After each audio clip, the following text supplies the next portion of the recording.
Perfectly elastic collision. It is a collision between two objects where both kinetic energy and momentum are conserved.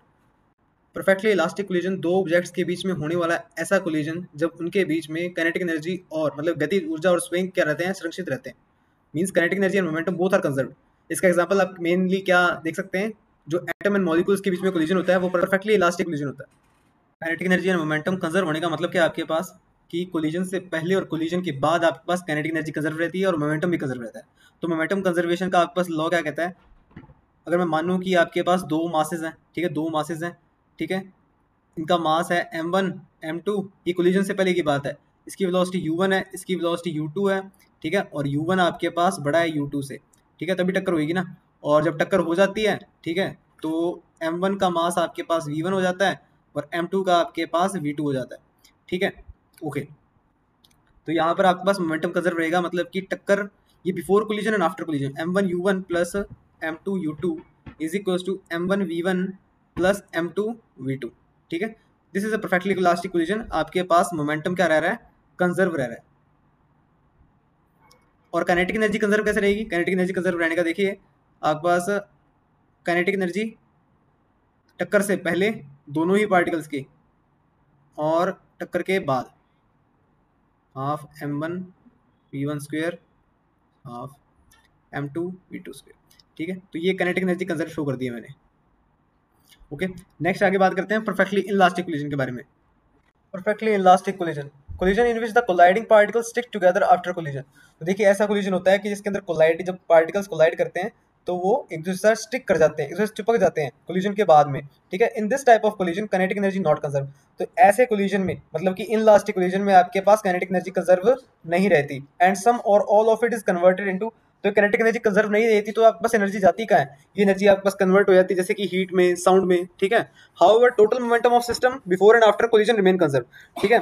तो total momentum आपका system का conserve रहता है पर kinetic energy conserve नहीं रहती है, ठीक है. तो ये परफेक्टली इनलास्टिक कोलिजन था. इसका मेनली आप एग्जांपल देख सकते हैं कि बिलियर्ड बॉल्स, ठीक है, 8 बॉल पूल खेलते हैं आप, ठीक है, मोबाइल में एप्लीकेशन के थ्रू, तो वो आप कह सकते हैं इसके अंदर परफेक्टली इनलास्टिक कोलिजन के अंदर आता है, ठीक है. इसका एग्जांपल आप ले सकते हैं, एग्जांपल इसका billiard balls,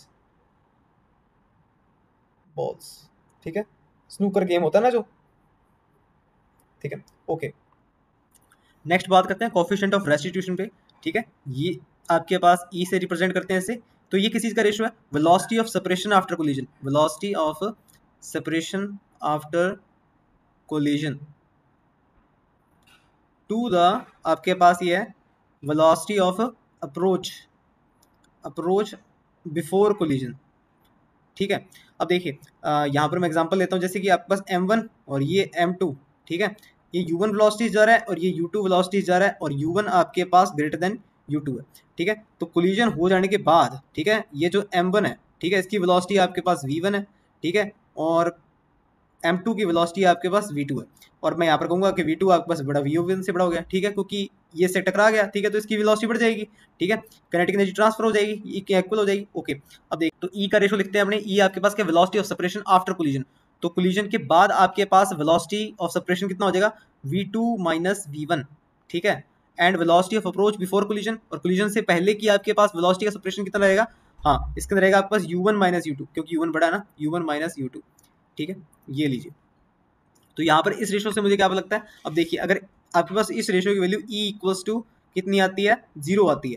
E equals to 0 आने का क्या मतलब, आपके पास देखिए कि v2 माइनस v1 आपके पास 0 हो गया, मतलब कि v2 इक्वल्स टू v1 हो गया.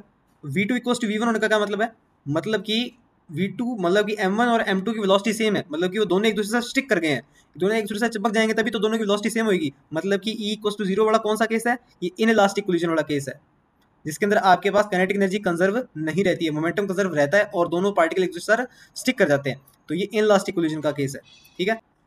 अब जरूरी नहीं है आपके पास कि मतलब कि इनइलास्टिक कोलिजन में पार्टिकल स्टिक ही करेगा, ठीक है. तो सिर्फ जो मेन कंडीशन इसके अंदर ये चलती है कि काइनेटिक एनर्जी कंजर्व नहीं होनी चाहिए और मोमेंटम कंजर्व होना चाहिए, ठीक है. तो जब आपके पास ई की वैल्यू इन बिटवीन 0 to 1 रहती है आपके पास, ठीक है, तब भी आपके पास इसे कह सकते हैं पार्शली इन इलास्टिक कोलिजन है, ये इनइलास्टिक कोलिजन, ठीक है. And when the value of e is equal to 1, equal to 1 होने का क्या मतलब है, इक्वल टू 1 होने का मतलब आपके पास u1 minus u2 is equal to v2 minus v1, ठीक है. ये हो जाएगा आपके पास इक्वल टू 1 वाले केस में, जैसे कि मैं देख रहा हूँ कि velocity of separation after collision मतलब कि कोलिजन होने के बाद आपके पास जो वेलोसिटी का सेपरेशन है और कोलिजन होने से पहले जो वेलोसिटी का सेपरेशन है वो दोनों सेम आ रहे हैं, तो मतलब कि ये किसके अंदर बता रहा है कि ये आपके पास परफेक्टली इलास्टिक कोलिजन है, इलास्टिक कोलिजन। ओके